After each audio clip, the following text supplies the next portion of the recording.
So we're going to talk today about emotional eating, and just a little bit of background on myself. Um, I am, as Brett said, a family physician, and I, believe it or not, have gone through many evolutions of diet before arriving at a whole food plant-based diet in the McDougall diet form. I was the most overweight kid in my grade growing up, eating the standard American diet.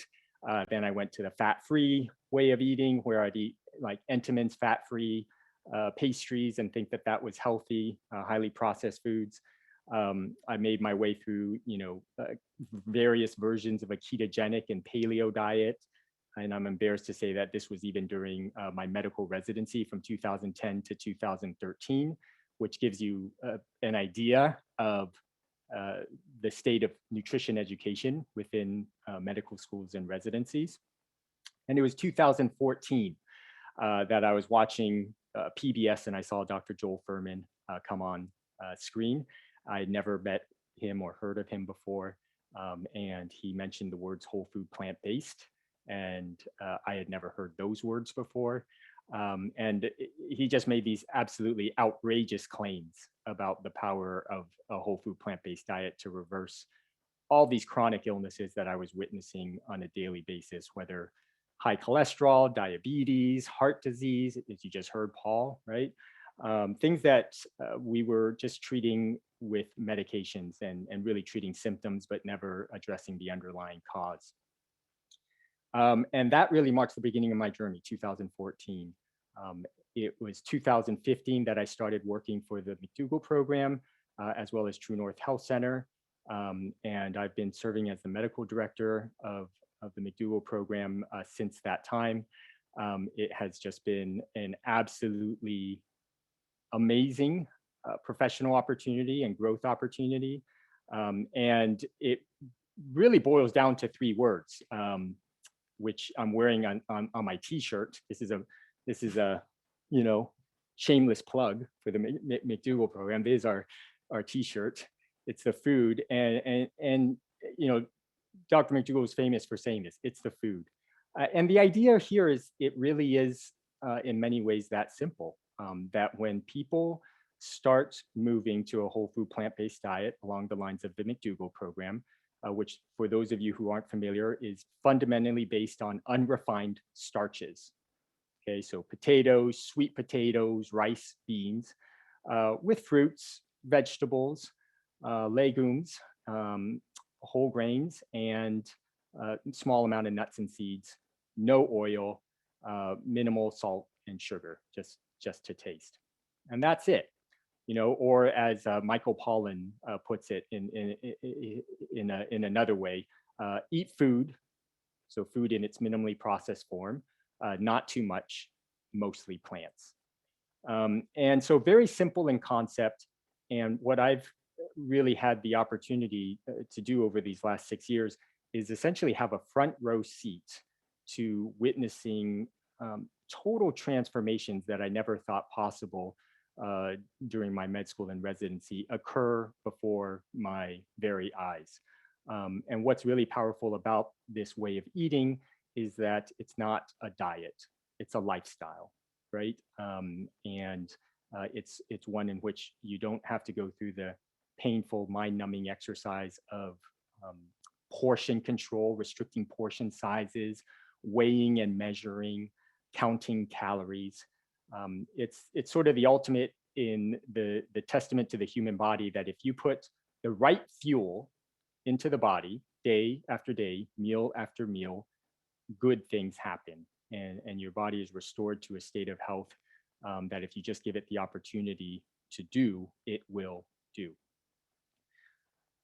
But with the 6 years of experience I have, garnered in this area, I have seen many transformations, many successes, but I've also seen patients who have struggled after True North or after the McDougall program or after my work with them at Kaiser. And I'm someone who likes to get to the bottom of things and really figure out, what is the underlying cause? How can we help these people? And the one thing that I'm struck by is that with the vast majority of people who struggle after, it's not due to a knowledge deficit. In other words, it's not that they kind of suddenly forgot that they should not eat Kentucky Fried Chicken and banana splits, and should avoid sweet potatoes and brown rice. More often than not, over 90% of the time, it is difficulty applying what you know to be true, right? It's putting into practice the concepts that you have learned through books, through courses, teaching you about the myriad benefits of a whole food plant-based diet. And when it comes then to helping people with application, there's all sorts of techniques like optimize your environment, your physical environment, make sure that you have adequate social support, plan your meals ahead of time, learn how to eat out at restaurants in a way that doesn't sabotage your success. And I think that's all helpful, and can be a difference maker. But there's one issue that I don't think we talk about a lot, and in some cases we sometimes avoid, but which I have been very struck by how prevalent it is and what an obstacle it can be for people's long-term success. And that is the power of emotion. I mean, these are just kind of two pictures that capture. We can kind of probably guess what, the woman on the left clearly is going through some sort of heart-wrenching, sad episode, crying. The one on the right looks kind of depressed, zoning out. And you can see that they are clearly in a pretty intense emotional state. And when you look at these pictures, just imagine that they have, they know in their head exactly what they should be eating. The whole power of emotion is that it hijacks what you know to be true, right? Your mind is hijacked. You no longer, your rational left side brain is not working in the way that it should, and your emotions take over. And when your emotions take over, what I have found is that typically people are not going for cucumbers and celery, right? When people's emotions take over, they are going for very high calorie dense foods. For some people, it's sweets, chocolates and donuts and ice cream. And for other people, it is salty, French fries and hamburgers. And then for some people, it's both. And so what my concern is for some people, it can be like a revolving door. They learn about the McDougall diet or a whole food plant-based diet. They have some initial success. They're very excited. And then they lose their job, or someone close in their family dies, or they go through a painful divorce, or the holidays come and the memories associated with eating certain holiday foods makes it difficult for them to be sticking, with strong adherence to the healthiest way of eating, and they basically get derailed. And so they kind of think that the fault lies with them, and they just have to kind of reinforce exactly what they should be eating. So they tend to go focus more in the knowledge area. Like they'll attend a long conference talking all about the virtues of plant-based foods again, shoring up their knowledge and hoping that that will do the trick. But oftentimes it doesn't. And so what my concern is that if we don't address sometimes what is upstream from people's choice of unhealthy foods, namely powerful emotions, then in some ways it can be like the way we treat disease, where we right now in the medical system, we treat disease with pills and medications. And as we know, this is oftentimes just treating the symptom, right? It's not treating the underlying disease. And so when we move away from pills and procedures to potatoes and sweet potatoes, we see diabetes disappear, we see heart disease go away, like in Paul's case, We see obese people get down to a healthy weight, right? But for those where emotions overpower what they know to be in their best interest, then in some ways, food is the symptom, right?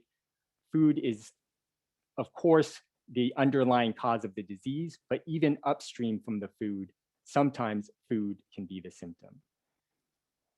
And so what I really try to impress upon people is I think it's captured with this quote.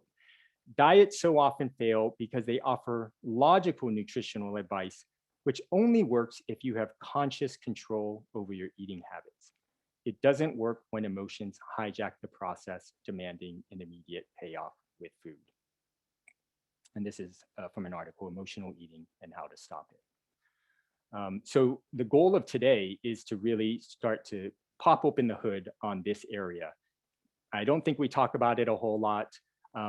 Clearly, in a 50-minute to 1 hour presentation, this is not something we're going to be able to do in an exhaustive manner. My hope really is to plant the seed and understand first what emotional eating is, how it affects us. Number two, identify for yourself if you struggle with this and to what extent. And then finally, if there's a problem, it's always good to have some sort of constructive solution. So to learn a simple framework for beginning the process of improving in this area. Okay, those are my 3 goals. A few disclaimers. I don't want people to get me wrong. It is still the food, right? This is core, this is critical. It is absolutely essential.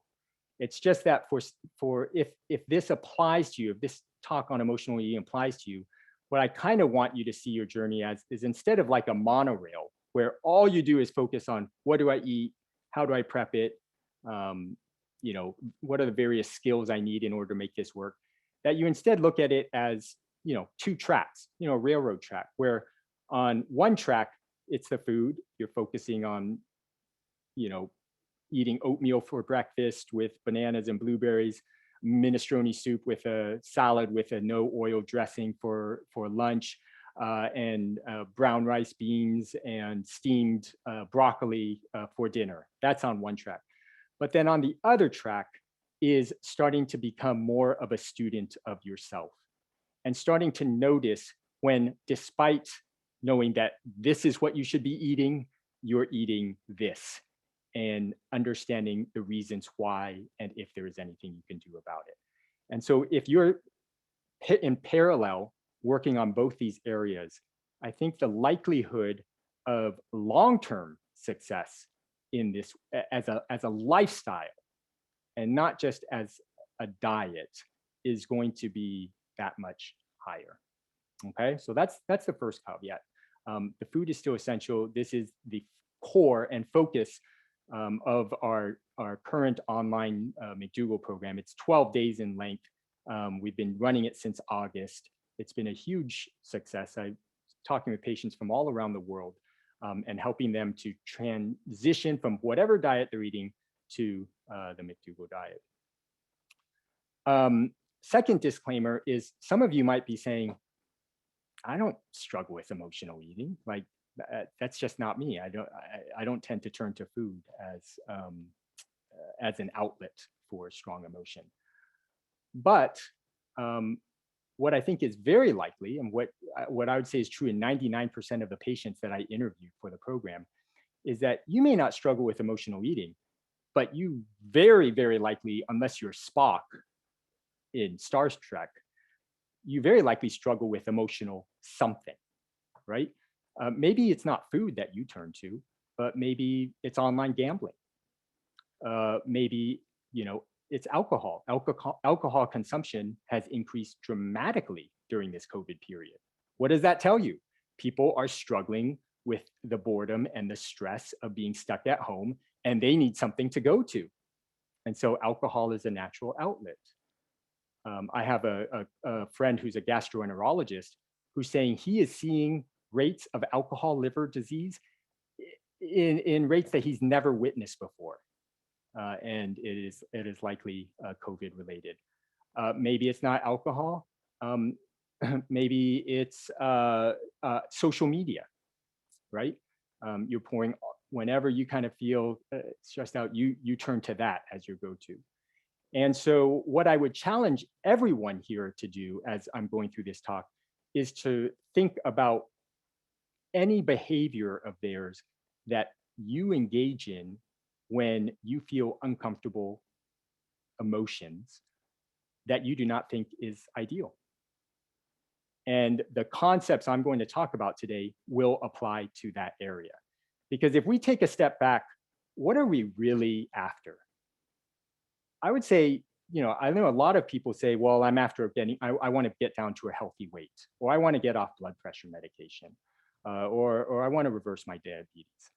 But if we take a step back, what each of us is really after is optimal health, right?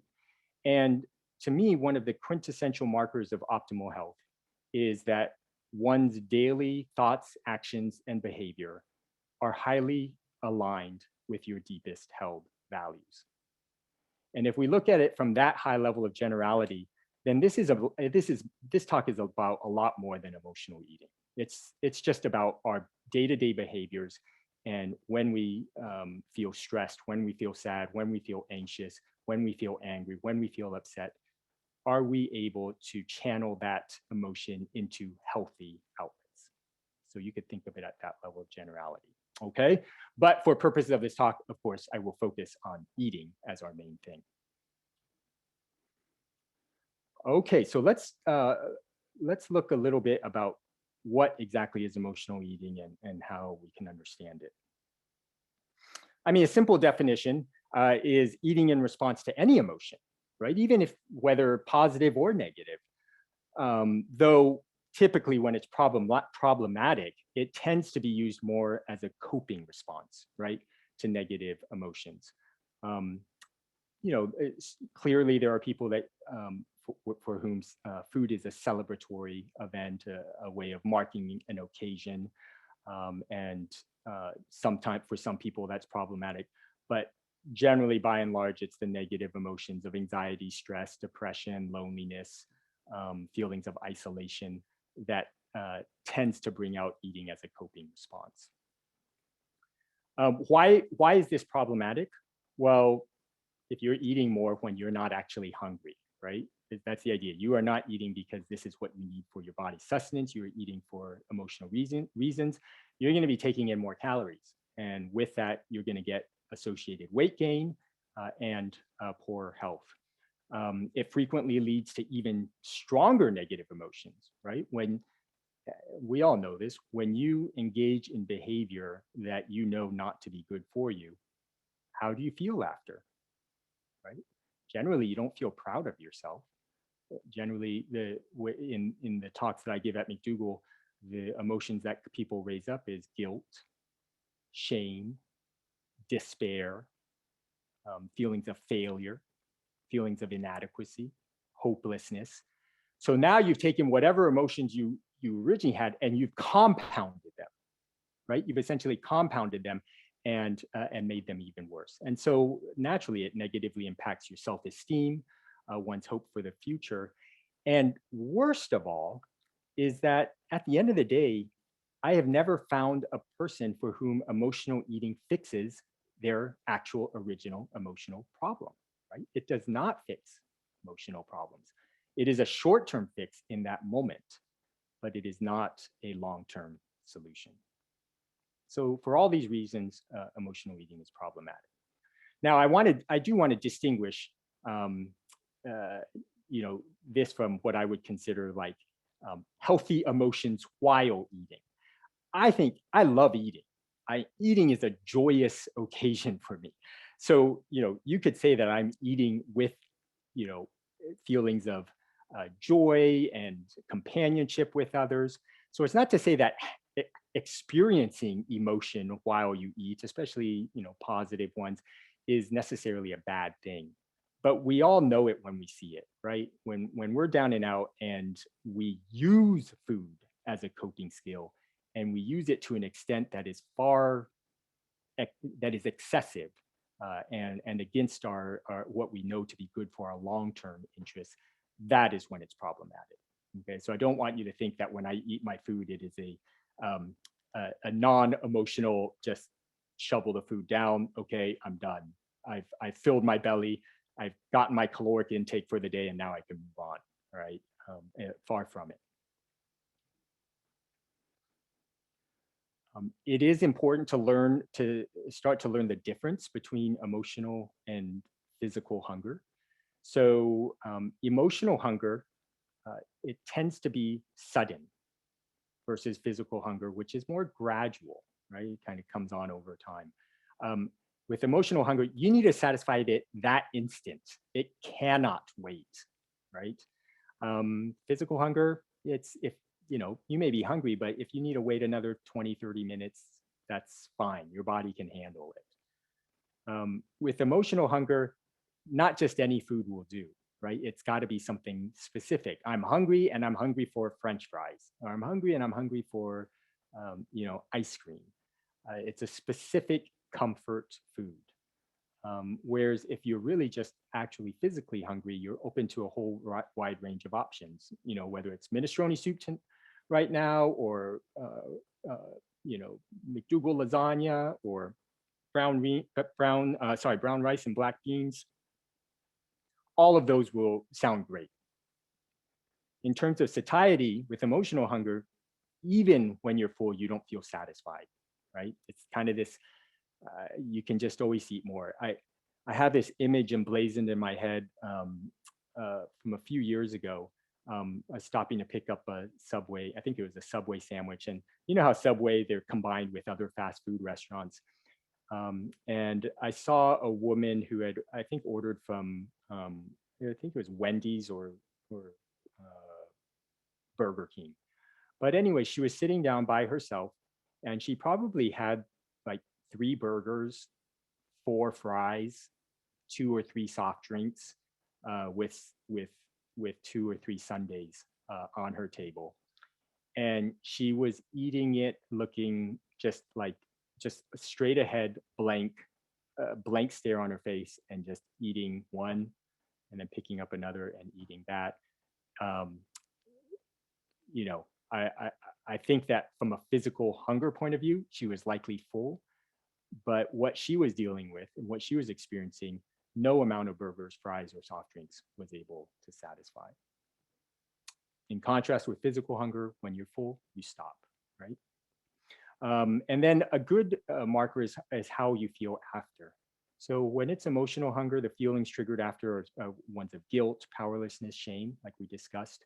And if you eat a healthy meal that satisfies your physical hunger, you feel great, right? I see Paul like chowing right now. He probably feels like feeling great, excited, yeah, proud of himself.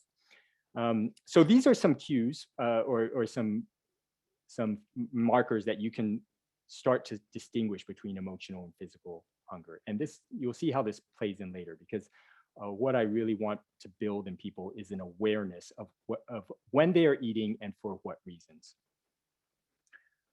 So this begs the question, why do we do this? Why do we eat, engage in emotional eating if we know that this is not good for us? Many of you have seen Dr. Lyle and Dr. Goldhammer. Dr. Goldhammer is the founder of True North Health Center, and they wrote a book called The Pleasure Trap. And it really talks about just that fact that we live in this environment with bells and whistles and foods in highly concentrated salt, oil, sugar form that basically hijack our natural hormonal homeostatic mechanisms, right? And that the food has an addictive nature. It releases large amounts of dopamine. So despite our best thoughts, it's almost like we just can't resist, right? If you get a little dopamine hit from having something with a lot of fat, sugar, salt, it just makes you want more and crave more. So there's certainly that aspect, right? We are dealing with a toxic food environment that we live in. And the more we recognize that, the more savvy we will be about navigating that. So that's one piece of it. The other thing about food is that it's legal and socially acceptable. Everyone else is doing it. This is, in my mind, what makes it in some ways so much more challenging than other other addictions like say drug addictions, right? Or gambling or something. Everyone has to eat, and it's generally a socially accepted thing. It's a way of celebrating, and so in a way it just normalizes things more than with other types of unhealthy outlets.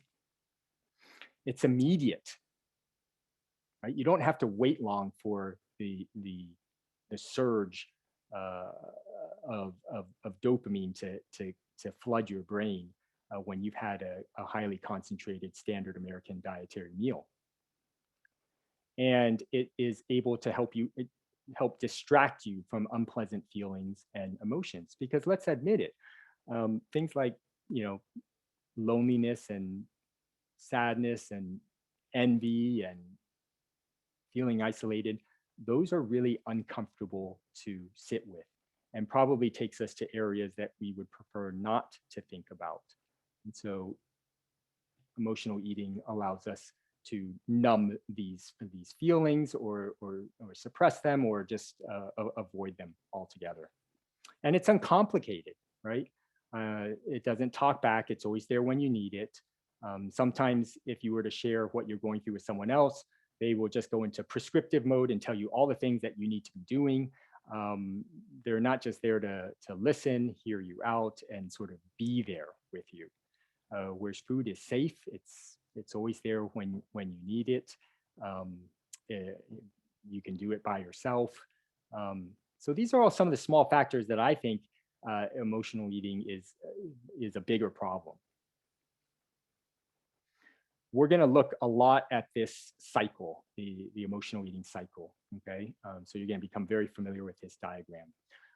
And I like to keep things simple. So rather than some really amorphous concept, I want you to kind of see how emotional eating plays out in a simple way, so that again we can build awareness of what's happening. There is always a triggering event, right? Um, as I mentioned, in just these last couple McDougall programs, some of the triggering events I've heard, um, uh, unhappy marriage or relationship with one's partner, despite the fact that you're still living in the same home. Okay, that's a common one. Um, Very strained parent-child relationships, right? That is a very painful thing when you've raised someone up to adulthood and you don't even get to see your grandkids, because of strained relations. What else has come up? Um, Partner that committed suicide. A partner that committed suicide anywhere from 1 years ago to 5 years ago and still dealing with that. Job layoff. Okay, that's been a common one. Um, COVID uncertainty and stress, right? Thinking about the future. Do I get the vaccination or not? Can I invite these people over, or is that too big a risk? Just when will my kids be able to go back to school? All this uncertainty, fear that if you get it, what will happen? Childhood memories. For many people, a triggering event is just kind of thinking about certain childhood issues.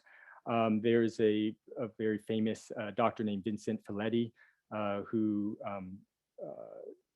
wrote a lot about what he calls adverse childhood experiences, things like abuse, things like neglect, things like parents' divorce or going to jail. And basically, there's like 9 major categories of adverse childhood events. And the more that one person had, more of these ACE events, adverse childhood events, there was an uncanny correlation with weight, right? Um, and difficulty with losing and maintaining weight loss. Okay, so that's a small sampling, but each of these can be a triggering event. And even if it's something that's happened in the past, anytime something reminds you or rekindles that event for you, it can lead to distorted ways of thinking, right? Oftentimes when these events happen, we're not thinking in our right mind, right? So we tend to overgeneralize. catastrophize, kind of have all or nothing, black or white thinking. And this can lead to very strong emotions with urges to eat. Now, from here, from the strong emotion to the eating, it's like a doctor checking your patellar knee reflex. It's it's automatic. It's so fast. People aren't even aware that it's happening. They just know, some sort of triggering event happens. They feel is this high intensity of emotion, and the next thing they know, they are snacking or munching just mindlessly. Okay. And as we mentioned, usually this does nothing to help with their overall mood or sense of well-being. In fact, it oftentimes tends to compound things and make things worse, only to kind of get stuck in the cycle again and again and again and again. So this is, there's of course small little variations, but this, broadly speaking, anytime I talk with a patient, I can place their thing along this cycle. And let's just remember, food is very good at comforting you in the moment. Okay, but again, the major issue is that it is not so good at solving your problems. And this is from a book called The Mindful Diet, which at the very last slide on resources, I'll show you a copy of. It's a good book. All right, everyone take a deep breath, pause, stretch.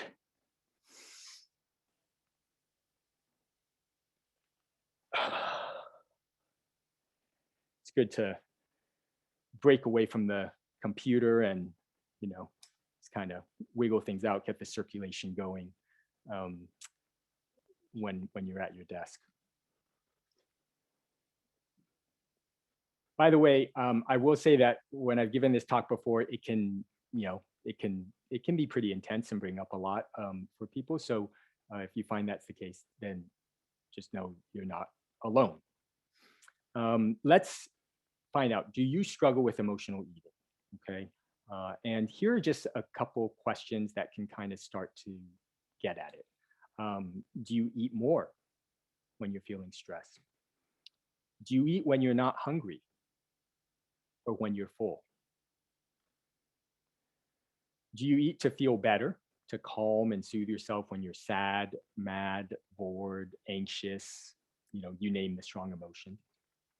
Do you snack without thinking? Do you snack after dinner?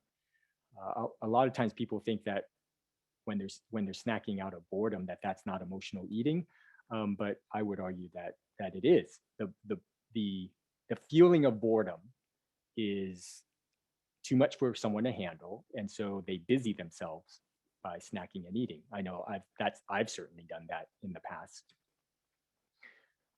Is food your reward? Right? You reward yourself with food. You regularly eat until you've stuffed yourself, that you've passed your satiety set point. Does food make you feel safe? Do you feel like food is a friend?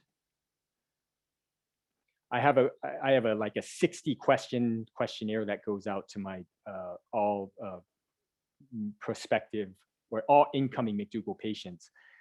And one of them is this, do you feel powerless or out of control around food? Strongly agree to strongly disagree. And I can't tell you how many people mark off strongly agree, that they feel powerless or out of control around food. That if they're being really honest with themselves, food controls them much of the time, not the other way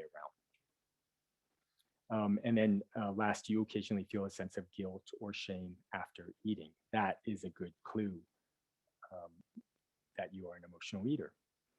Now, this is not like a you are or you aren't, right? Like many things in life, it's a spectrum. It's a spectrum. So if we think on a level of 1 to 10, 10 being I'm a highly emotional eater, I answered yes to every single one of these questions, and 0 being Spock, right, who eats when he's hungry and that's it, right? All of us fall somewhere along that.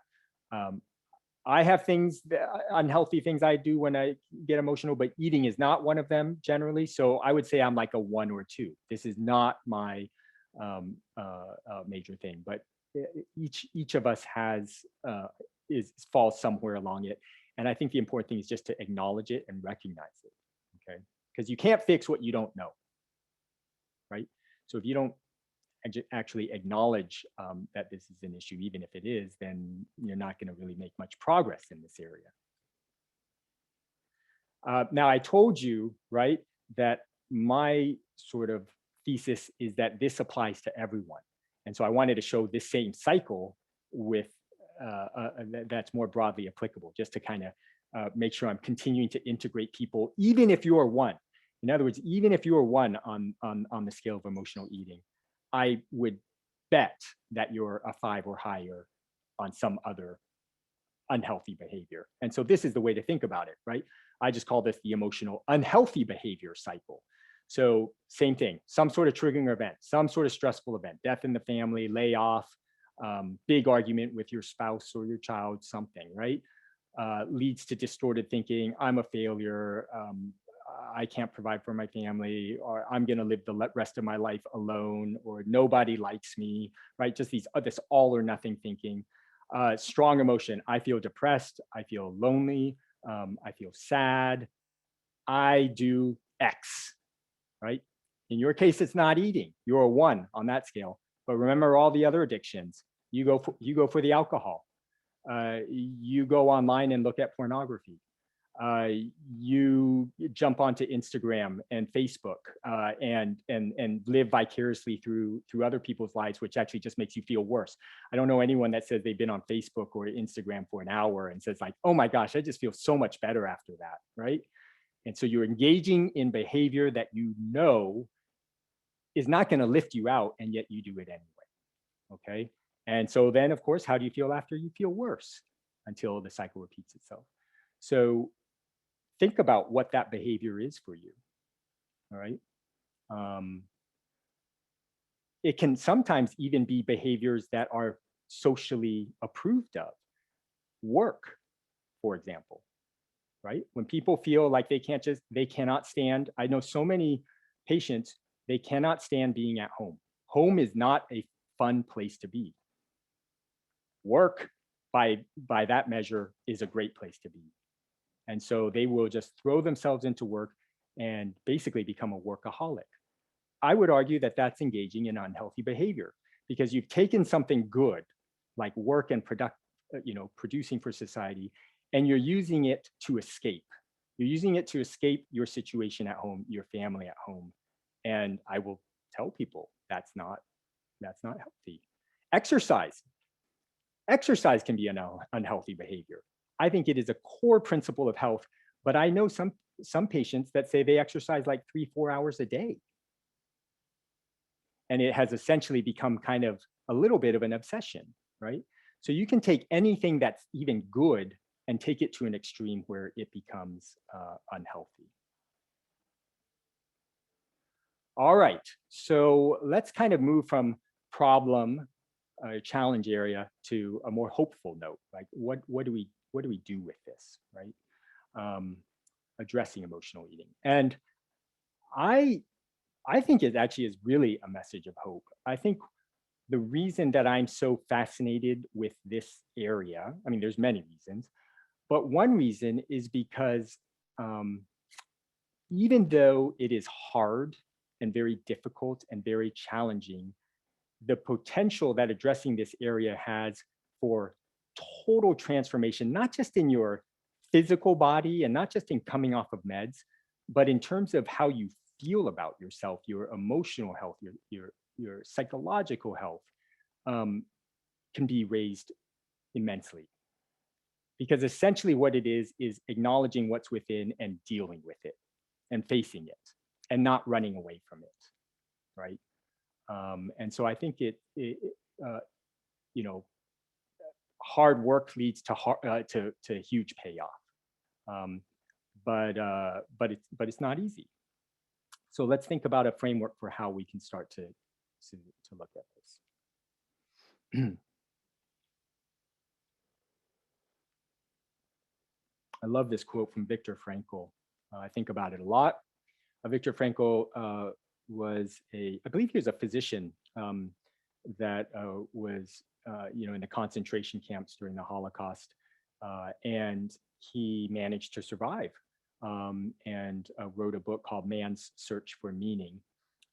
And one of the main points of that book is that that will to live that existed within him and other survivors was one key factor that allowed him to escape just the day after day atrocities and horrific things that were being committed.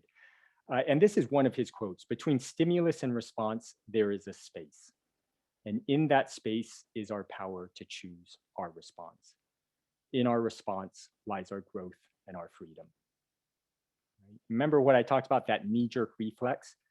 What I want to do is have those knee-jerk reflexes, the stimulus and the response, to open up that space, and for us to realize that we don't have to go down the road that we've continued to go down in whatever unhealthy behavior it's been, that we can choose a different response, and that different response holds the key to true growth and freedom.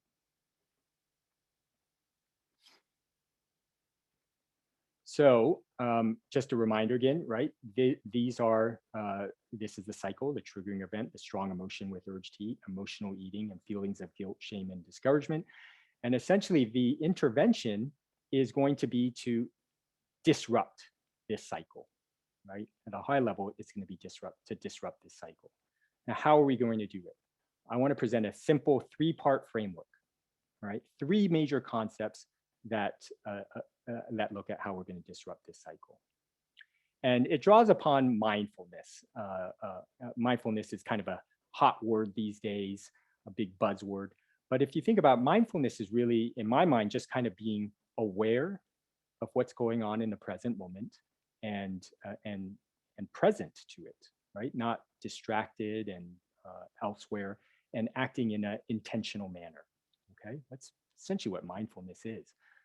Right now, as I'm giving this lecture, I'm very present right here. I'm not thinking about what am I going to have for dinner? When is this going to be over?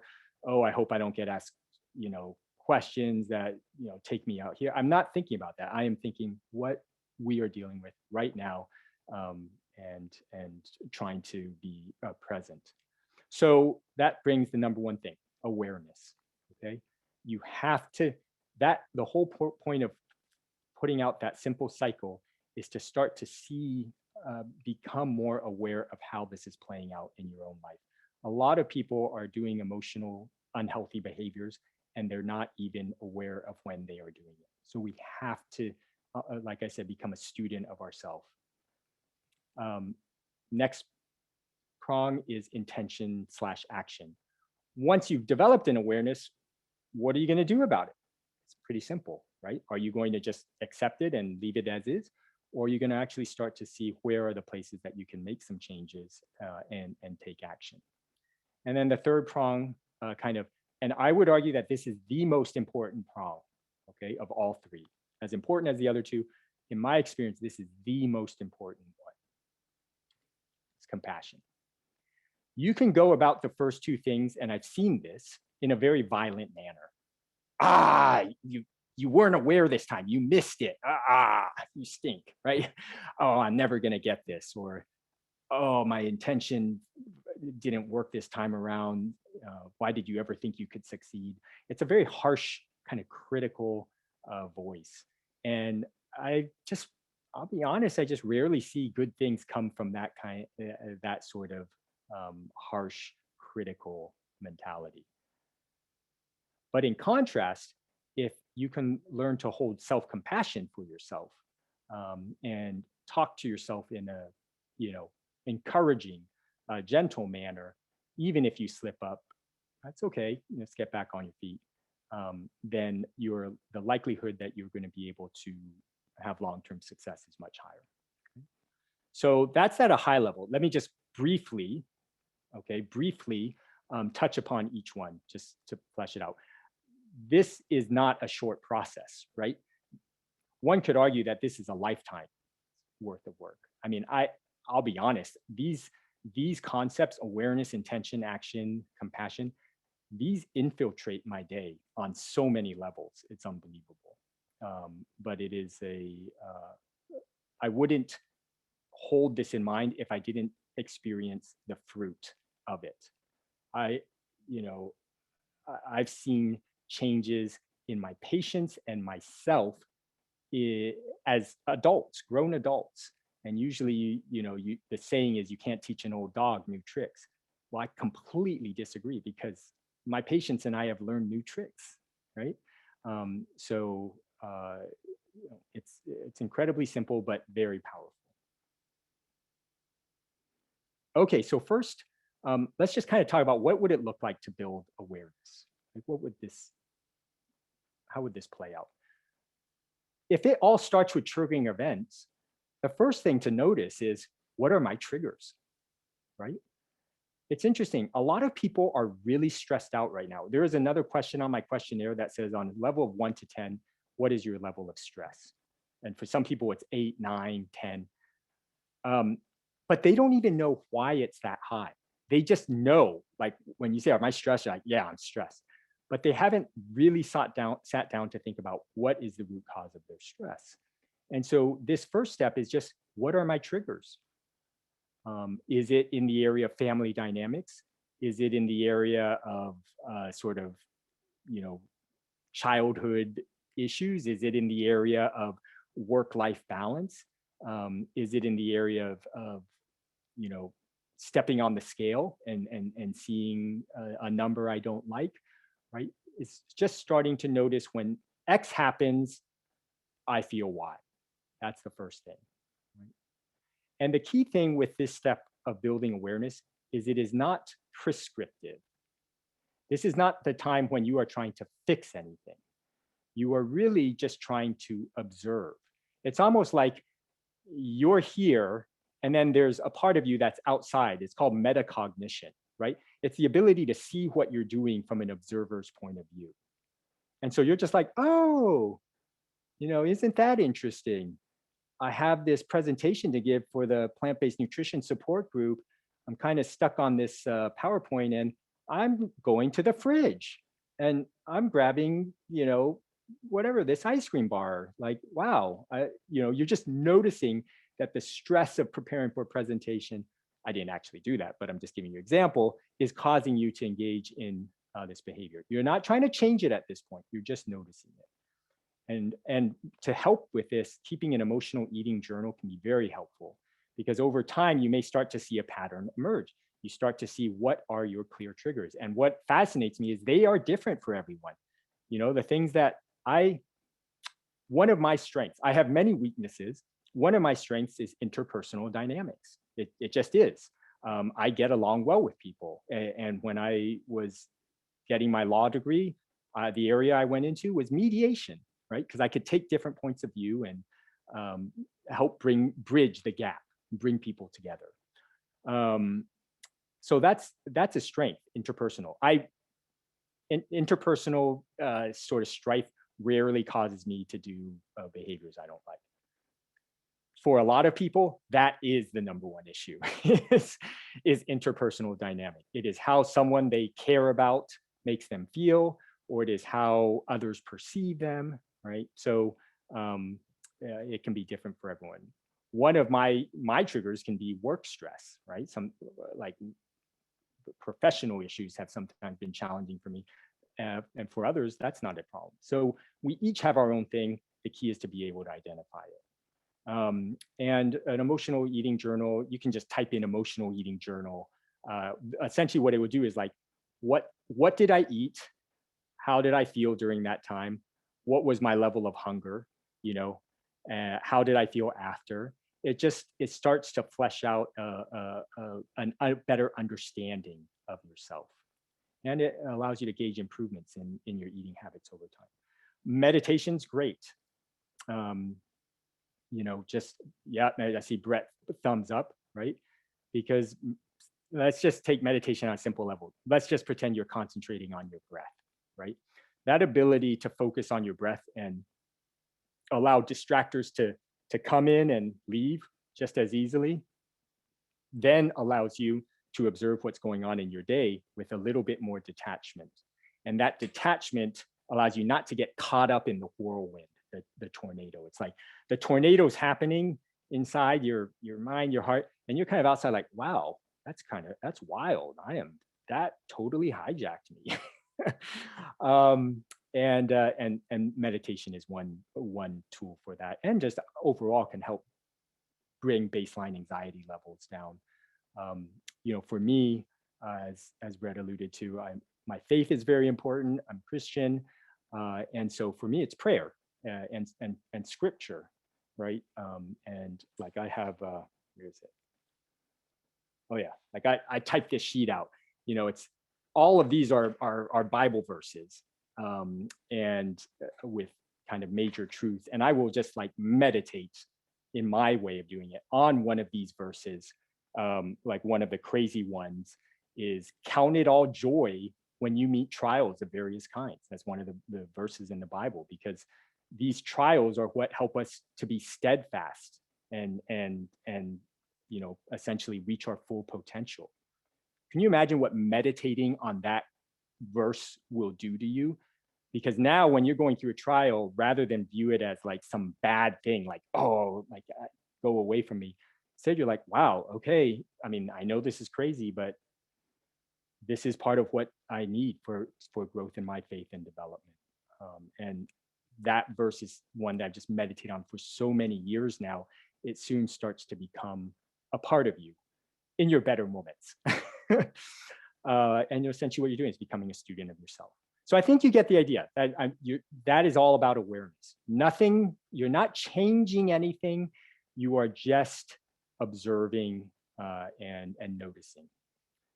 With that awareness, now you know what your triggering events are. Now you know what emotions it evokes for you, right? Each person has, some people, again, anger is not one of the emotions I struggle with. Okay, anger is just, I don't tend to get angry and lose my cool. Now, anxiety, I struggle with. Like, are people gonna, is this talk gonna be received favorably, or is this patient going to do okay? And I've gotten much better over the years, but that was my key emotion. So each of you, but I had to learn that, right? Um, and then you start to notice what behaviors you engage in, and you start to notice how you feel after you engage in those behaviors. All awareness. The next step is step 2, this intention/action. Okay, and the idea here is, remember what I said, we want to disrupt this cycle. Now that you're aware of it and that you accept that this is a vicious cycle that's not going, anywhere good, how do we disrupt it? Well, there's all these, Brett, can you see my cursor when I do this? Like, okay, good. So there's the triggering event, right? I mean, one easy thing is maybe I need to address my triggers. Like, do I just want to accept that these triggers are going to happen with the same frequency? Or is there something I can do to decrease the frequency and the intensity of my triggers now that I know what they are? So just a simple example, my triggering event, I'm just giving an example, is that I come home exhausted every day from a 13-hour day at work. And the only thing that seems rewarding to me is a ice cream drumstick. All right, that is my trigger, and that is my thing. Well, we can talk about not even the drumstick, but what about the original trigger? And so what would this look like? Maybe it is seeing, is there a way of setting boundaries around work? I've talked with so many patients about, look, I know that you feel like you need to work those 13 hours. Is it a must? Or do you think that it's theoretically possible to check in at 8:30, clock out, shut down the computer at 5:30, and have the rest of the evening be for rest and recuperation? Because if that happened, then maybe you don't feel this deep need to reward yourself with something that's filled with fat, sugar, and salt, right? Really going upstream. My trigger is that every night I come home to my spouse and I don't feel like they get me. And all we do if we talk is we argue. So we could just accept that that's the case. It's a toxic marriage and you're never going to get along. Or maybe we can decrease the frequency of that by improving our communication. Maybe we attend a couples workshop. Maybe we go see a couples therapist. Maybe we start to read books on how to communicate with your loved one in a way that doesn't make them feel defensive or anything else. That's addressing trigger, right? So that's one level of intentionality in action. Now, at another level is, let's say, despite all that, all your best intentions, you've decreased the number of triggers, you've decreased the frequency, the intensity, but they still happen, right? Well, you don't want to feel like whenever they happen, you're out of control. Like, okay, great, I've gotten it pretty good, but when it happens, then I get licensed to just, go to Krispy Kreme and eat a dozen donuts, right? So this hits us now with, what do we do with this strong emotion, with the urge to eat, before we go to emotional eating? Because this is kind of the default path. And remember how quick this can happen, right? Like a reflex. And so remember what Viktor Frankl says, that space between stimulus and response is our power to choose. And that power to choose is the key to our freedom and growth, right? So what I challenge my patients to do is start to build a new neural circuitry, because right now they have a really well developed synapse that goes from rejection to ice cream, loneliness to burgers. That is well worn. They've traveled down that circuit 100 more plus times. The first time is they got to lay down like new cross country. If any of you guys gone cross country skiing, you know that new powder snow, the first time you go through it, it's really hard, right? But each time you go through it, that becomes more well grooved and developed. And then the old track starts to fill up with snow. So that's what we want to do. We want to develop new cross country tracks, a new neural circuitry pathway that even when uncomfortable emotions hit, you engage in behavior that is aligned with your best self and doesn't sabotage your success. But this takes effort. And the behavior that's going to work for you is different for every person. I mean, here's just some examples.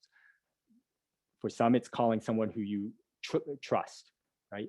And here's my definition for someone you can trust. It's someone who knows, who you can tell anything, knows everything about you, and they still love you. Okay, which is basically unconditional love and acceptance. That is just a core fundamental need of every human being, for every single one on this call has a dirty, dark, they have secrets. They have things about themselves that no one else knows.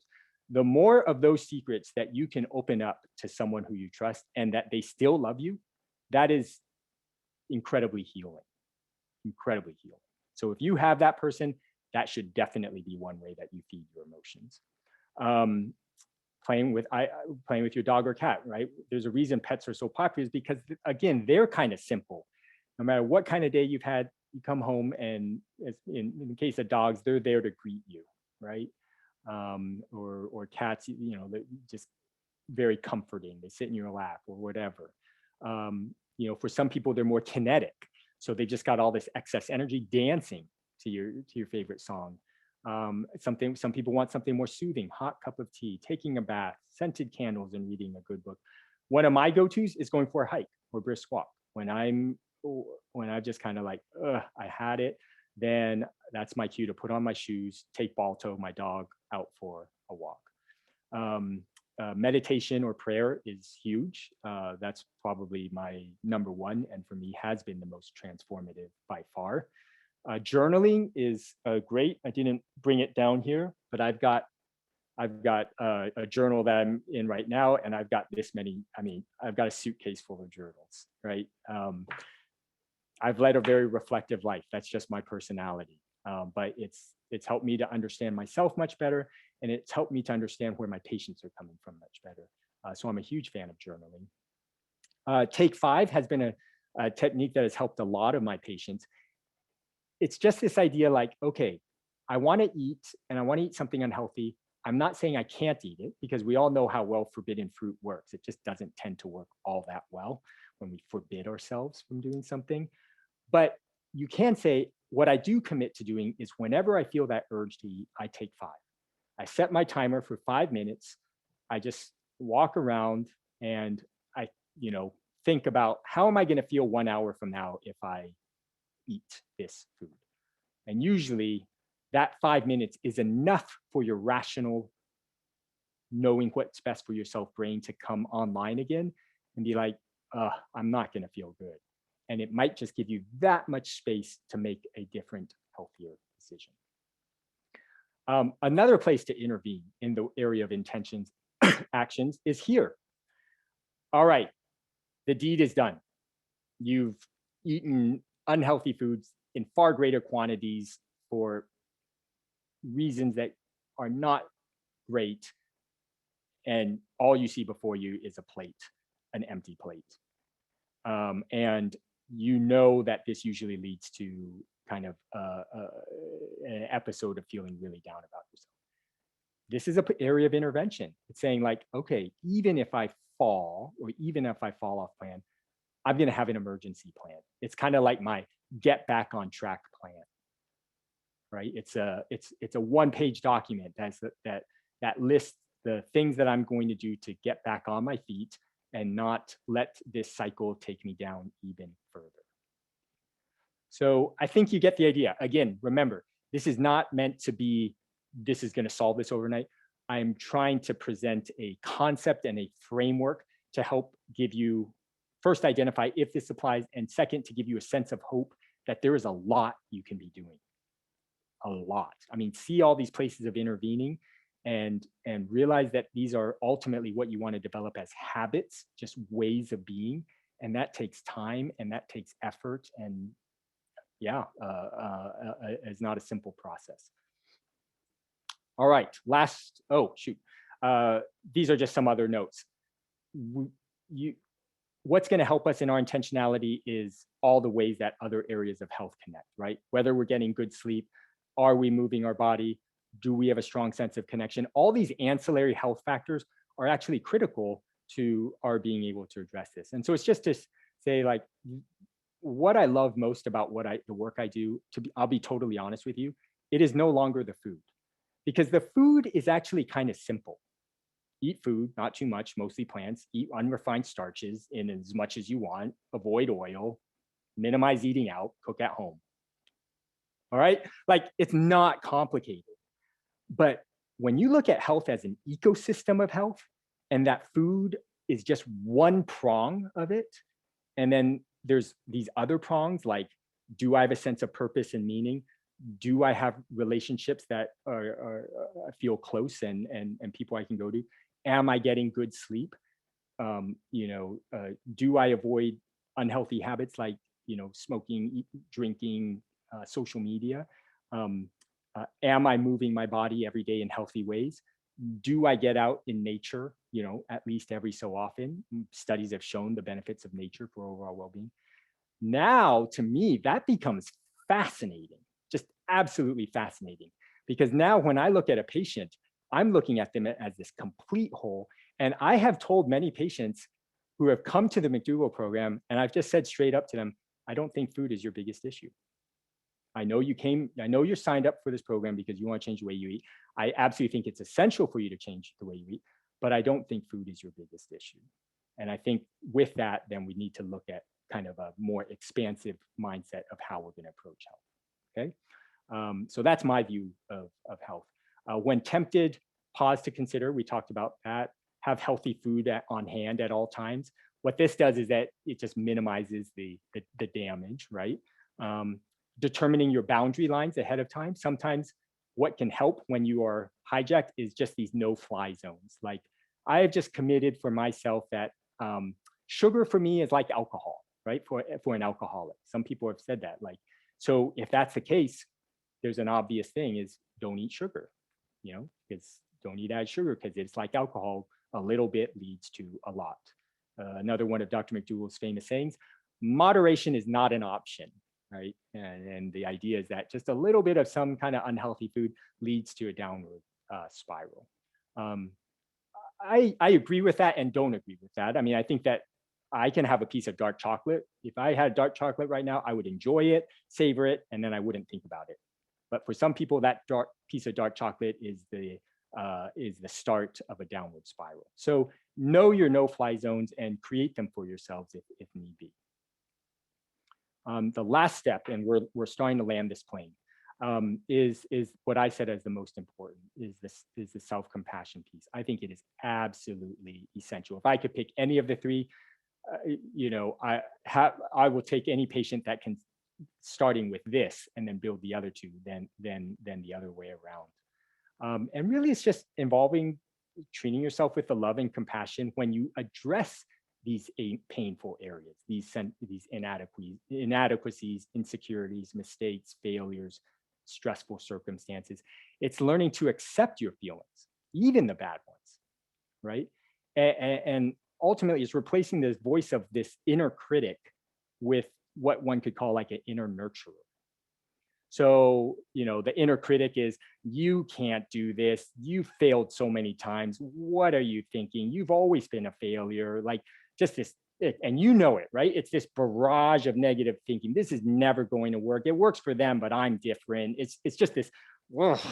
And before you know it, it's like an avalanche. And then in contrast, the inner nurturer is like, okay, this effort didn't work out so well. Let's see what happened. We can do this. Like, let's problem solve. Let's try a different tack. I think a good kind of intuitive way of thinking of it is, imagine how you would talk to your best friend if they were trying to make this behavioral change, right? Would you say, oh, you're never going to succeed in this, right? Or would you say, hey, I've got your back.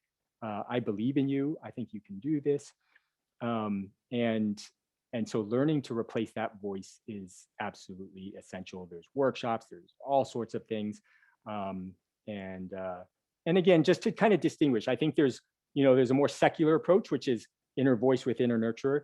I think from a faith-based approach, just because I know I have many patients who are faith-based out there, especially from sort of Christian or Protestant religion, Catholic, is learning to see yourself the way God sees you, is kind of how I look at it. The more that I can see myself the way that God sees me, and less how I, in my worldly self, view myself, good things just happen from that.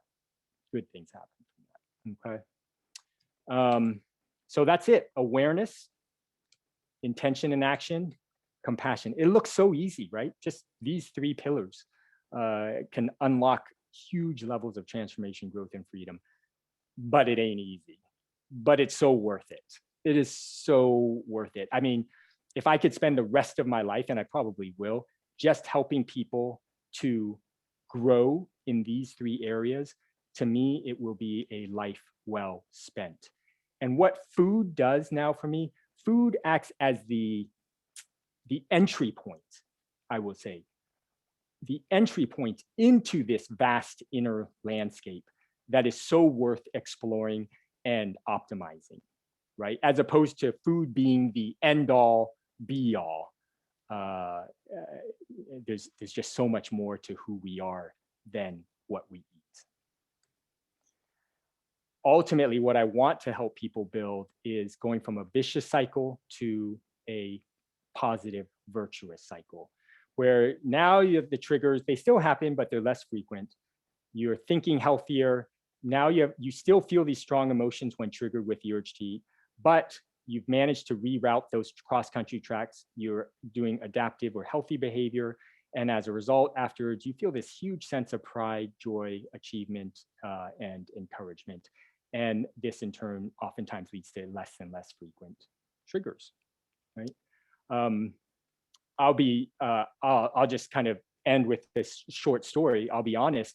I was triggered yesterday. I was triggered just yesterday. I already told you that one of my challenge areas is oftentimes in the professional area. And I was having a tough time pulling this presentation together. It was taking way, way longer. And in the past, I am not joking, in the past, when I've struggled with this, when I've sat in front of this very screen you see me, and I've sat there for half an hour, and I am still looking at a blank slide, what I have done in the past is I get up and go to the fridge. And because I'm the plant-based McDougall director, I'm now getting like carrots and hummus and celery and an apple and an orange. So when I told this story in the past to my patients, they would always make fun of me because they're like, oh, Dr. Lim, you're having carrots, hummus, celery. Whoa. But that's not the point, right? If we're thinking from an optimal health point of view, I do not want to use food as my crutch. I want food to be in its rightful place in my life, which is one of joyous gratitude, bounty and eating when I'm hungry, right? And so over time, I have rewired that circuitry. My interventional behavior, as I mentioned, was prayer, or going for a walk with Plateau, or listening to like worship music. And it didn't happen overnight, but in time, that whole circuit, I can honestly say I am free from it. I mean, every now and then I may still, if I'm a little bit stressed, eat something, but it is not a pattern. It is not to the level of what I used to do, which is, without exaggeration, in a single day, going to the fridge maybe 20 times and getting a little bit here. It was basically a nervous twitch behavior, because the angst of just being sitting at a blank screen was too much. And so I needed something to do with my hands and my mouth to make me feel like I was doing something, and eating was a natural thing. So I was triggered yesterday, and I used various coping mechanisms, worked through it, finished this presentation, had a nice dinner with my wife and my son Joshua, who's 13, and my daughter Julia, who's 9, and played with my dog and tucked my kids in for bed, and we did our evening devotional, and still got the presentation done by midnight. And so I was proud of myself, right? I was proud of myself. I was thankful, and I woke up this morning feeling much better. That would not have necessarily happened 4 years ago. Okay? So that's just one example. These are just some final resources. You can like take a screenshot or something. The Mindful Diet is written by these 2 people from Duke Integrative Medicine, How to Transform Your Relationship with Food for Lasting Weight Loss and Vibrant Health. It's a really good book. I've talked a lot about self-compassion. Kristen Neff is a sort of expert in this area. So I highly recommend her work. She has a workbook. When Food is Comfort by Julie Simon. Nurture Yourself Mindfully, Rewire Your Brain, and End Emotional Eating. And then from a faith-based point of view, Freedom from Emotional Eating, 40-day Bible study on emotional eating, takes you through various scriptures, prayer, things like that. I will be honest, I have not read it, but I previewed it, and it looked sound. It looked good. So those are possible places to start, but there's a lot out there. Thank you. Yeah, if I could just, everybody, this was really, like Brett and I, we're so lucky we get to meet and see all these wonderful speakers. Anthony, you said this was a brand new talk that you're giving outside of McDougall program. And I want to say it should be repeated. It was absolutely outstanding. And, on behalf of all of PBNSG, I personally thank you. We thank you. And I'd like to get through some questions, but Anthony, because you did such a good job, we're bringing you back next year. Okay. All right. But it was Thank you. It was wonderful, because it really, here, just real quick. The one thing that kind of got me was how, the idea it's not the food, I've been whole food, plant-based for 8 years. And while I was listening, I had a bowl of beans, and I grabbed a brand new cookie recipe. I made good cookies this morning that I really liked. Whew, I'm cooking. But the fact is that I'm past the day-to-day worry about the food. I don't think about the stuff that I used to have. This is my food. This is my life, my choice. And it's the other things that conflict and come at me. So you were touching home on me on a couple areas. So I just want to once again thank you, my dear friend. Thank you. It was wonderful. Oh, thank you. Yeah. Thanks so much, Paul. Very kind. Very flattered. All right, let's get through some of these questions, and then we'll let everybody go. But thank you for coming, everybody. I hope you enjoyed it. Brett? Yeah, Anthony, you just blew me away, man. Blew it out of the water, my friend. Yeah, wow. That was absolutely outstanding. Like Paul said, we've had a lot of people, and you really nailed it, my friend. Thanks so much. Well, I can tell you really that it's coming straight from the heart. Oh, we can tell. Yeah, really for sure. That's when the best work comes out, my friend. Yeah. So yeah, let's start with we have a couple questions, not too many. I think everybody was just more blown away than anything else. One question came, I have been losing and gaining the last 10 pounds to my ideal weight for years. Any helpful suggestions to gain control and stop that cycle of up and down, up and down? Yeah, you know, it's one of my favorite talks is breaking through the weight loss plateau. It's a talk I first gave at in DC at the Physicians Committee PCRM conference, Physicians Committee for Responsible Medicine, with Neil Barnard. And again, I like simple frameworks, right? So my 3-part framework for breaking through the weight loss plateau was number 1, you got to get calorie density down. You know, calorie density is just, calories in a given weight of food. It's one of my favorite talks to give. Jeff Novick, who I work with, is an expert in it. He's the one that first introduced me to the concept. It is profound in its implications. And basically, the more foods you eat that are low in calorie density, like, unadulterated fruits, vegetables, legumes, and whole grains, and the less you eat in some of those more vegan, processed, higher calorie dense foods, on one extreme, like Oreos or Impossible Burgers, right, or vegan cheese, but even the things that seem more innocent, like dried fruit, or Ezekiel bread, or corn tortillas, or peanut butter, or nuts or seeds, right, which are good, wholesome foods, but they are energy dense. You have to understand that, because otherwise you will be like one of my patients who I just talked to, who when he's stressed eats 4 corn tortillas with peanut butter and thought that's a healthy snack. And I'm like, that might be part of the problem, right? And it was kind of, he's like, but that's a McDougall approved food. I'm like, yes, that may have worked when you were 400 pounds to get down to 2, but now that your BMI is 26 and you're trying to get to 23, we got to take things further. So that's number 1, is calorie density. You got to know the what. Number 2, we are a product of our environment, right? Our environment affects us. I like to think that we can build our inner resiliency so that even in the most unfavorable environments, we can still hold on to what we know and believe to be true and good for us, which is kind of what this talk was about. But that said, our environment has profound implications on us. When my wife is in a good mood, I do much better than when she is stressed out in a bad mood.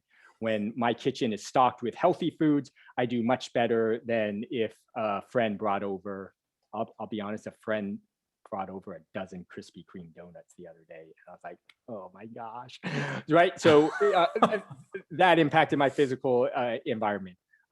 So you've got to optimize your physical and social environment is the way I talk about it. What is surrounding you and who is surrounding you? When you think of the people that surround you, some of them are saboteurs. They sabotage your progress. They make you feel worse about yourself. And some of them are supporters. You generally feel uplifted around them. You want to spend less time around your saboteurs or change the nature of the relationship. You want to spend more time around the people who bring you up. So that's your physical, social environment. And then the last is today's talk. It's the emotional eating. It's basically starting to open up the hood on things that you may have been repressing, suppressing, just not dealing with. I had a 80-something-year-old tell me, draw back to something when he was 2, when he was put up for adoption. And that is the wound that he has been carrying for 70 years. And what's that wound? Rejection. Has he talked about it? No. Does he like to think about it? No. Is he ever going to really be able to fully reach his transformative free potential if he always numbs that, suppresses it and all that? I would argue no.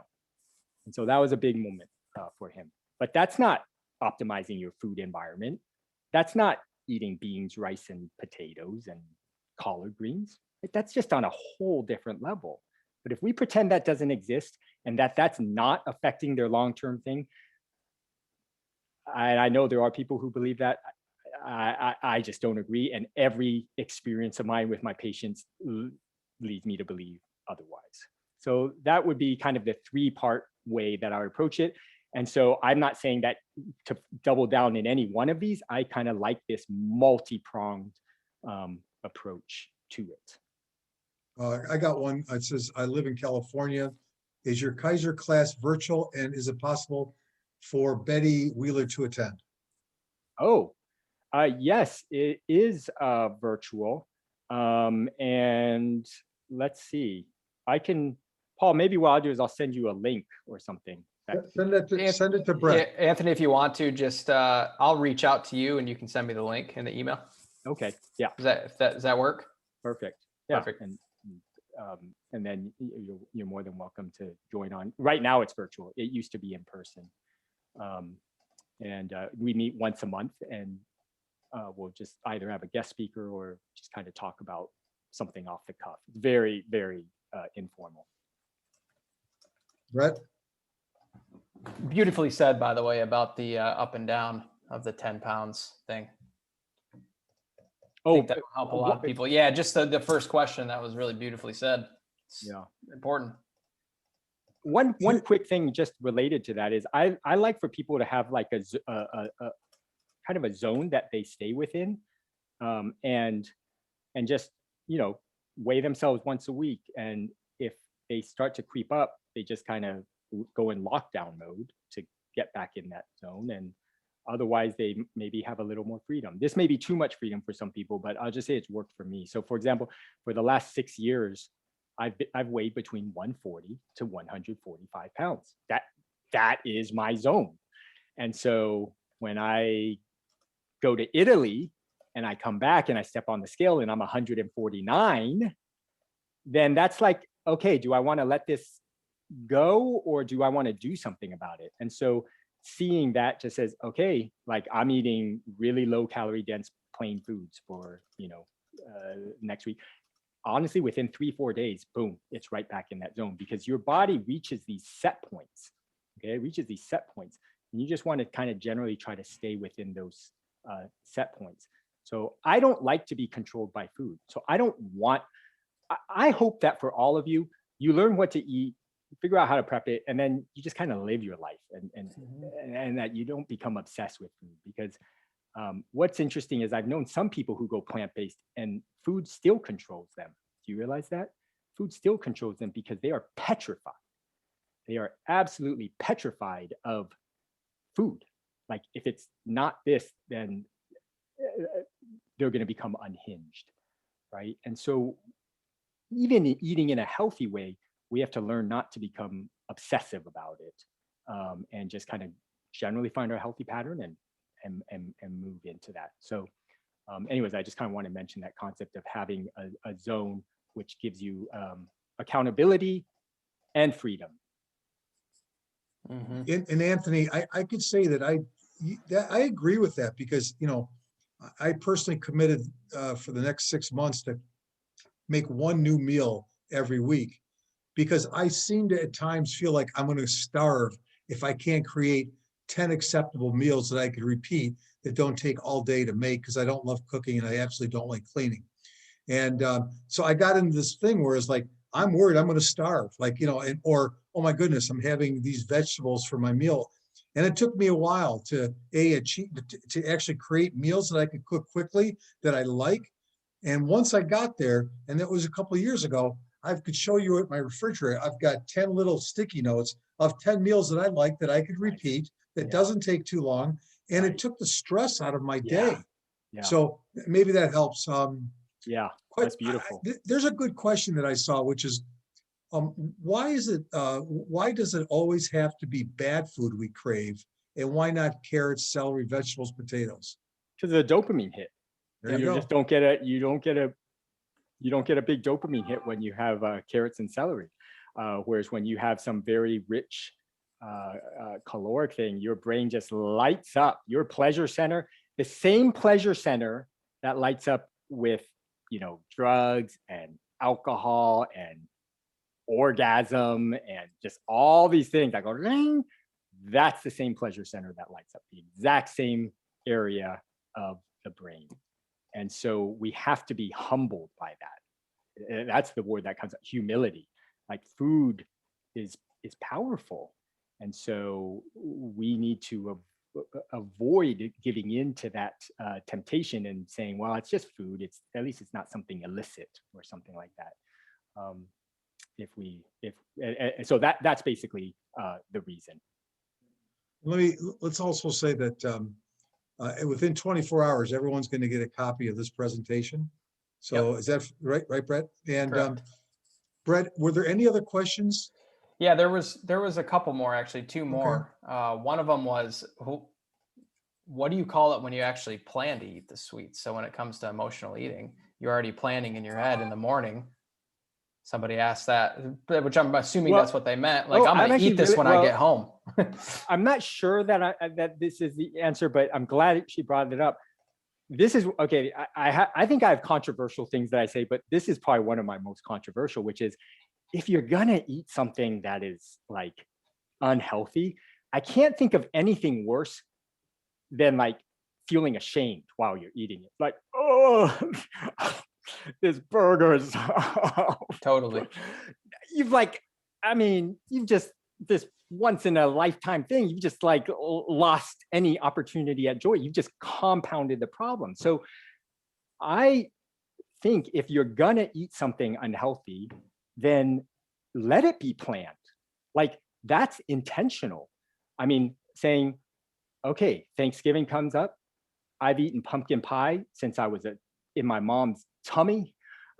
And I cannot imagine this Thanksgiving without my mom's pumpkin pie.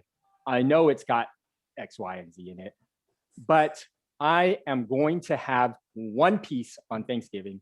I'm going to have it with my vegan ice cream. I know that this is not going to help me in my weight loss, but this will help me in my overall long-term joy and hopefully make this more sustainable for me. Yay. I mean, that's to me is freedom. That's joy. That's intentionality, right? And as long as you view life as not like you've got one shot at it, but it's these cycles of learning, then even if it turns out horribly, that one piece of pumpkin pie turned into you waking up at 3 a.m. when nobody was looking, going down, eating the whole thing, and then blaming it on the dog, right?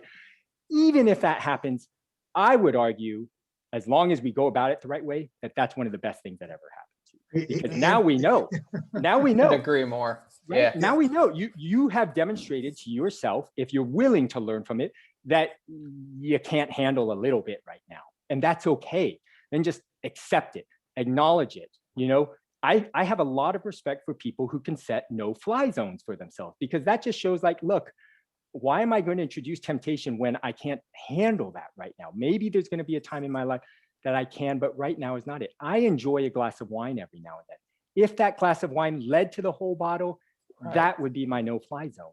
Yeah. So I know that's crazy, because I know there's a lot of plant-based experts where it's like, know this, know that, never this, never that. And that's one approach, but you need someone to kind of balance that out. I think I'm kind of that someone. I mean, I'm like, look, let's find out what works for you, what aligns with your values. Let's try it out. Let's see what happens. And let's move with this idea that life's a journey, you know, and it just takes all the pressure off. I just see too many people, like even in the plant-based world, put this inordinate amount of pressure on themselves. They label foods as bad, good. It's got this like moral thing associated with it, and guilt, shame. It's too much. So Anthony, I'm kind of going off, but yeah, no. But I want to say that I understand what you're saying, and I could just say to everybody here, who I've been the no oil guy for years, but I will also share with you, I've in 8 years I've had a few moments, but here's the catch. While I don't mind, I planned it, I saw it in front of me, I ate it. Now here's the catch. I didn't beat myself up for doing it, but about 4 or 5 hours later, it beat me up. So like, just keep in mind, everybody, if you're going to do it, like you said, Anthony, just accept it. Don't kill yourself over it. But just remember, if you're really whole food, plant-based, no oil like me, then it's going to come get you 4 hours later. And I want to tell you, the over-under was 3 minutes of joy, 3 hours of misery. I'm Right. not repeating that anymore. But Yeah. when it happened, I didn't sit there and go, oh, what's Dr. Esselstyn going to think of me that I had 10 Hershey Kissies? Well, he's gonna get rid of me. Or maybe I should say it should be the chocolate organization. No, it was accepting it, did it, and then suffered later. So that just, but I like the idea of just, hey, just don't beat yourself up. I mean, life's too Right. short for that stuff. Well, and notice even in what Paul said, what is a key skill that needs to happen for him to learn from that is awareness. Because after eating that less healthy meal, he needs to have an awareness of how that affects him on a physical level, and then have that now feed into his intention to say, not the best idea. Yeah. In the future, flu, X, Y, Z. And somebody just asked the question, how do you do a no-fly zone when forbidden food is so alluring? And I think that you just nailed it, is once you have those foundations of awareness and stuff like that. Yeah.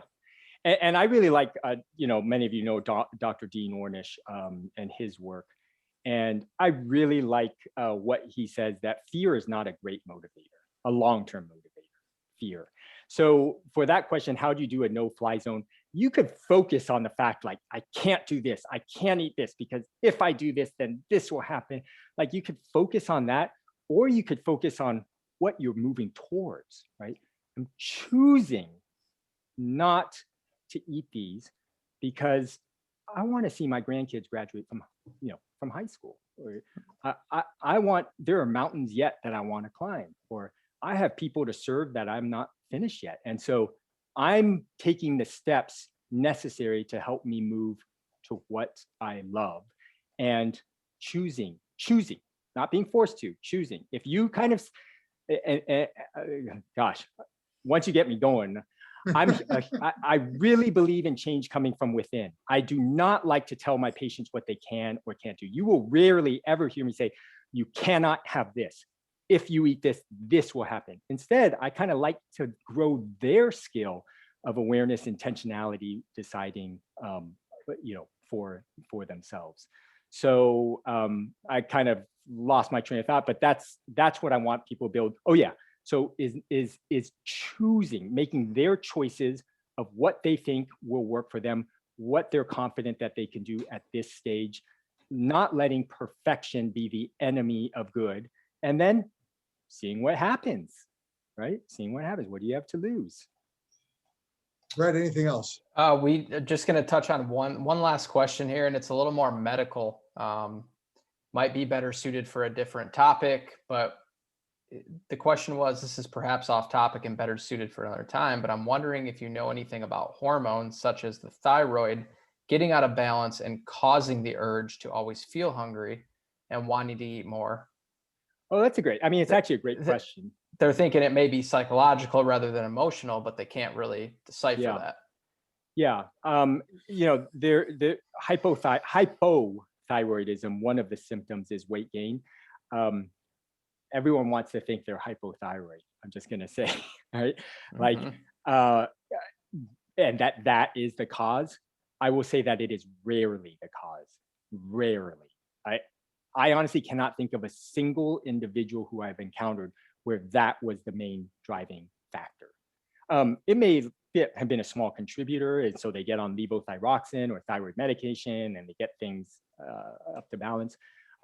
But it's the low thyroid was not the main reason for the cravings. It generally was some of the other stuff that we talked about. So not to dismiss it, but also not to give it more importance or centrality than it deserves.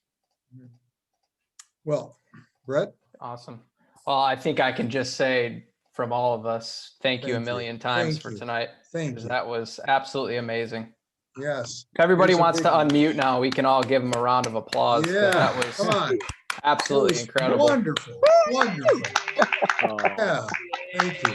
Awesome. Thanks, Anthony. Thank you. Anthony, thank you. And everybody, please, please, please just stay safe during these crazy times. And I truly look forward to the day that we all get to see each other face to face real time.